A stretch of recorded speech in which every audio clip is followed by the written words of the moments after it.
But wait, there's more.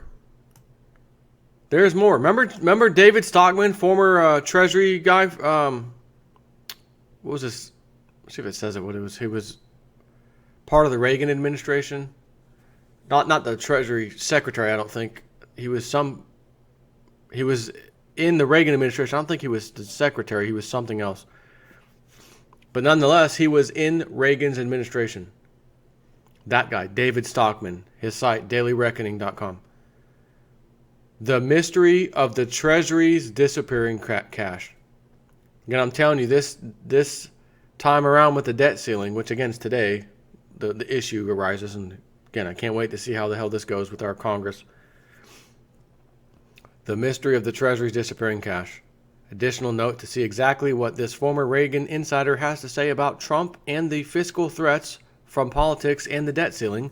David Stockman is sending out a copy of his book, Trumped, A Nation on the Brink of Ruin and How to Bring It Back, to any American willing to listen before it's too late. To learn how to get your free copy, click here. So I'll link this site for you guys, of course, as a good source.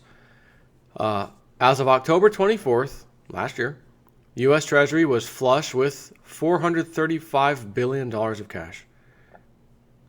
That was because the department's bureaucrats had been issuing debt hand over fist and piling up a cash hoard, apparently, for the period after March 15th, 2017, when President Hillary Clinton would need to coax another debt ceiling increase out of Congress. Needless to say, Hillary was unexpectedly, and he says thankfully, retired to Chappaqua, New York. But the less discussed surprise is that the U.S. Treasury's cash hoard has virtually disappeared in the run-up to the March 15th expiration of the debt ceiling holiday. Now, if I may interject for a minute, what he's about to tell us in detail is how they normally let that nest egg build up and borrow it, keep borrowing, so there's always this nest egg. What they've done now that Trump, and basically once they realize Trump's the guy in the White House, okay, we're now going to do something we normally don't do. Instead of borrowing it to get that little nest egg, we're just going to stop and pick off of the nest egg so that when we get to March 15th, there's hardly anything there. So there's going to be no wiggle room at all. It's going to be a battle right off the bat. We got to get this done immediately. And I'm not sure if they're trying to just lay one over on Trump, make it his fault somehow. I'm really not sure, but this guy explains it. So he says, the cash hoard has virtually disappeared in the run-up to the March 15th expiration of the debt ceiling holiday. That's right. As of the daily Treasury statement for March 7th, the cash balance was down to just $88 billion, meaning that $347 billion of cash has flown out the door just since October 24th, a few months ago. And I find that on March 8th alone, the Treasury consumed another $22 billion of cash, bringing the balance down to $66 billion. Remember I did the video yesterday? Google now has more money than the U.S. government. When what planet am I on? And I find that and yeah, by the way, Google doesn't have to borrow money into existence. It's a profitable company. Our government should be profitable, if you will. In other words, no debt and have money in the bank, right? Not borrowing constantly. Unlimited credit card, everyone's approved. Except you. To be sure, there has been no heist at the Treasury building other than the normal larceny that is the stock in trade of the Imperial City. What's different this time around is that the bureaucrats have apparently decided to sabotage what they undoubtedly believe to be the usurper.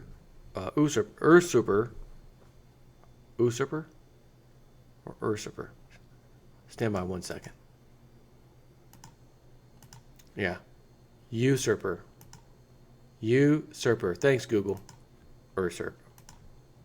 Old J Snip 4.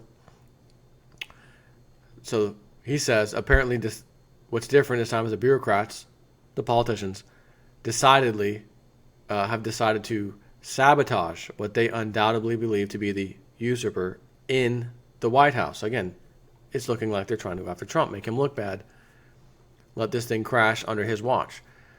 And again, as I said before, it would be great for that to happen because he then has the next just about 4 years to fix whatever the hell happens. So that when it's time for re-election, guys, this is what happened under my watch because I dealt with what everybody else wouldn't do. And they forced it on me, as you saw. And this is what I did to fix it. Vote for me again. That kind of thing. That's not what the club want, but that could be how it goes. Or the next 4 years could just suck, no matter how hard he tries. And then people say, well, we're not voting for him again. And don't tell me Hillary's our only choice. No, not happening. To this end, they've been draining Trump's, if you will, bank account rather than borrowing the money to pay Uncle Sam's monumental bills. This has especially been the case since the January 20 inauguration. The net federal debt on March 7th was $19.8 trillion, up $237 billion since January 20th. But that's not the half of it. During that same 47-day period, the Treasury bureaucrats took the opportunity to pay down $57 billion of maturing Treasury bills and notes by tapping its cash hoard. In all, they drained $294 billion from the Donald's bank account, if you will, during that brief period, or about $6.4 billion per day. You wouldn't be entirely wrong to conclude that even Putin's alleged world-class hackers couldn't have accomplished such a feat. At this point, I could don my tinfoil hat because this massive cash drain was clearly deliberate. Last year, for example, during the same 47-day period, the operating deficit was even slightly larger, $253 billion. But the Treasury funded that mainly by new borrowings of $157 billion, which covered 62% of the shortfall. Its cash balance was still $223 billion on March 7th. Again, that cash balance is just $66 billion right now. Moreover, the Trump administration has only a few business days until its credit card expires on March 15th. This is a couple days old. So it's also way too late for an 11th hour borrowing spree to replenish its depleted cash account. Besides that, I'm predicting a very dangerous market event that will start on the 15th, he says. That's today as you see this video. I'm doing this the night before. Just an FYI, in case you haven't noticed yet, I do all my videos the night before and they're released the very next morning. The Treasury will likely be out of cash shortly after Memorial Day. That is, the White House will be in the mother of all debt ceiling battles before the Donald and his team even see it coming. With just $66 billion on hand, it is now going to run out of cash before even the bloody battle over Obamacare Light, if you will, now underway in the House, has been completed. That means that there will not be even a glimmer of hope for the vaunted Trump tax cut stimulus and economic rebound on the horizon. Needless to say, the punters and robo-traders on Wall Street do not see the coming disaster either. But have they not noticed that the Donald is unpredictable, impulsive, and reckless in the extreme, and that he might take next summer's midnight debt ceiling showdown to the brink and beyond in a manner that the Boehner-Obama establishment would never even contemplated? Next summer, hold on a second. March 10th, 2017. I wonder why he's saying next summer. Let me get back where it was. And that he might take next summer's midnight debt ceiling. Well, I guess he's assuming it, you know how they do it every year. Maybe that's what he's assuming. They're just going to kick the can until next year, like they used to do. Except for 2 years ago, when Obama said, let's just kick this out a good way so we don't have to do this for the next 2 years. Let's just kick it out to 2017. He's assuming they'll do what they normally do each year. Let's have a debt ceiling fight. Besides, where is Trump going to get the votes to solve it? Trump's already burned all the bridges with the Democrats beyond repair by his immigration ban, deportation orders, and Mexican wall/border control campaign.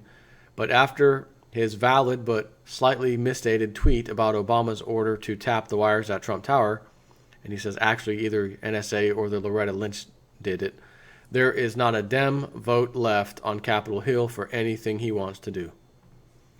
At the same time, Speaker Ryan's Obamacare Light is already on life support on Capitol Hill, which has also big implications for the debt ceiling battle. I realize this is from 4 days ago. The conservative backbenchers realize that Ryan's plan amounts to another giant Republican-endorsed entitlement and will add upwards of $1 trillion to the national debt, which he says that the nation's already giant $10 trillion structural deficit over the next decade. Accordingly, they are in open revolt, and the coming campaign from the White House to force them to walk the plank in April will likely end in failure. That's because the bill will be withdrawn once it becomes evident that the Rand Paul conservatives and the moderates in the Senate are both off the reservation. Or in the alternative, the House fiscal hawks will be left seething about the blatant fiscal profligacy of the Ryan plan if the Speaker succeeds in ramming it through Nancy Pelosi style. Either way, a long summer walk on the debt ceiling plank is about the last thing the so-called GOP majorities are likely to coalesce around. But as they say on late night TV, there's even more. Namely, when the deep state bureaucrats shelved Uncle Sam's credit card a few months ago and actually paid back $57 billion of debt since the inauguration, they bestowed a huge favor on Wall Street. Rather than draining cash from Wall Street by selling $157 billion of new debt between January 20th and March 7th, as they did last year, they stopped the issuance entirely and actually pumped in $57 billion to pay off maturing securities. In a word, the Treasury took its boot off the neck of the bondholders, thereby enabling the 15% frolic higher in the stock market that has become known as the Trump reflation trade. In all, it amounted to a giant, but temporary, shot in the arm in the casino. It was $250 billion freed up to buy stocks rather than new Treasury issues. Needless to say, those myths begin to die on March 15th, and the screaming aberration of the past 4 months, that is, a broke Uncle Sam paying down his debt, goes into reverse. Again, today, as of the 14th, Dow Jones ended down. Yesterday, Dow Jones ended down. 15th, again, not sure what's going to happen. Is there going to be breaking news? They kick the can, markets rally? Or we're fighting and markets don't rally? Heads you win, heads they win, tails you lose. Doesn't matter either way, does it? To be sure, as the cash balance dwindles to the vanishing point in the next 90 days, the Treasury will resort to its normal trust fund divestment gimmicks. A maneuver that can only prolong the day of reckoning by a few months. But even then, there will be a surprise on the other side of the debt ceiling battle that will be even more shocking to Wall Street. Let me remind you, this guy was in the Reagan administration. He is not by any means talking crap. He hasn't said one thing yet, even including the other times I've quoted him in some other articles that he did. There's nothing he said that he's wrong about that. No, that's not going to happen. The guy knows. I mean, he's looking at the same stuff we're looking at, except he was in the administration. He was in government. He knows. He knows how these games are played, and he knows how they end. So again, he says, on the other side of the debt ceiling battle, that will be even more shocking to Wall Street. Namely, when the debt ceiling is finally increased, the Treasury will need to borrow at least $500 billion in a matter of days to pay back the trust funds it borrowed from and replenish Uncle Sam's operating cash. In that event, the government bond dealers will be selling equities and other risk assets like junk bonds hand over fist in order to finance the tsunami of Treasury debt. And as the man says, that's the good news part of the story. The bad news is that not only is the Obamacare repeal and replace campaign opening up a legislative bloodbath that will stall tax cuts and infrastructure stimulus indefinitely, but the Trump White House is now demonstrating that it will give the words erratic, incompetent, and self-inflicted wounds a whole new definition. I've been saying that the problem with the Wall Street robo-machines is that they can read the words in the financial news headlines, but not the political tea leaves in Washington. With each passing day, the proposition is being proved in spades. And with each new unexpected stumble in Washington, the case to get out of the casino or the market with all deliberate speed becomes all the more urgent.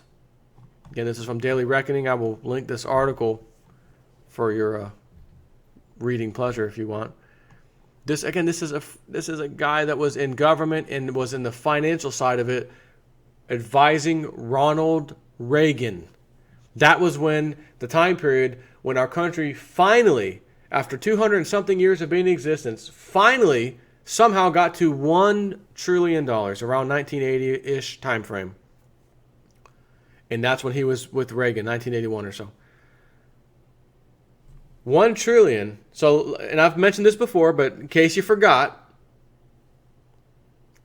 we're going to say our country, 1776, roughly, was founded around that time frame. That was the revolution, whatever, but, Independence Day. But it technically wasn't until a few years later. Anyways, 1776, 1876, 1976, 200 years. So we'll just keep that rounded off.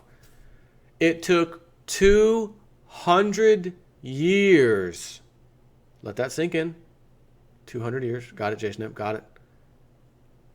$1 trillion in debt. 1980. Again, we're rounding close enough. 1990. 2000. 2010. 30 years. And I know I said 2010, but Obama came in at 2008, whatever. Around that time, we were $14 trillion in debt, I think, in 2010. Somewhere between 12 and 14. It was either 12 or 14. 30 years. So we took the $1 trillion. It's now approximately $14 trillion 30 years later. Took 200 years to get $1 trillion. Follow me? So then from 2010 to 2020, we upped it, not 10 trillion because we have a couple years. Let's call it 8 trillion. $8 trillion added in just 10 years. Do you see what's happening? Time span, $1 trillion. Time span, 12 to 14 trillion. Time span, 8 trillion. And here we are now. Where do you think it's going next? We're going to have an enormous spending campaign of epic proportions. If they don't do it, if they fight tooth and nail, we're not raising the debt ceiling, we have to budget, and they actually go that path, they will have brought in economic doomsday. They will have done it whether they did it because they hate Trump or they did it for some other reason. That's what's going to happen. And you have to think, if you're a politician, well, my constituents are yelling at me to just deal with this because Trump wants it. We did it before for everybody else, but we're not doing it for him. I do want to get reelected again because this is a freaking gravy train job. Great health care, phenomenal benefits. I get freaking paid off. Oh, excuse me, sorry about that. Scratch that for the record. Campaign contributions, millions of dollars. I come in here, average person, leave here a multimillionaire. I like this gravy train. And while we're destroying the future generation, everybody now is yelling at me to do this anyways, and I'm just going to do what we did last time. Let's go ahead and kick the can and give Mr. Trump, President Trump, a huge amount of money, infrastructure, healthcare stuff, all of it, just give him an enormous amount of money. And that'll be the final hoorah. But if they do that, that would assume we're going to be out here 4, 5, 6, 8 years. I don't think the club wants to wait that long. Remember Economist Magazine, 1988 cover, get ready for a new world currency, 2018, gold, bird flying, the phoenix flying out of the ashes of paper dollars burning to death. Get ready for a new world currency, 2018 gold coin. Remember that? I'm pretty sure they don't want to wait.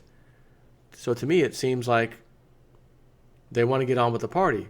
Maybe it's not this year. Maybe it will be next year. I don't know. But I don't see this go. They're going to give them a huge debt ceiling to keep going. Maybe they'll just postpone. Okay, we'll give you one debt ceiling raise till 2018. That's it, Mr. Trump. Okay. I don't know. But we're going to find out. Today is the day. Don't know if they're going to come to an agreement today. But today may be the day that the fighting starts. We shall see. Take care.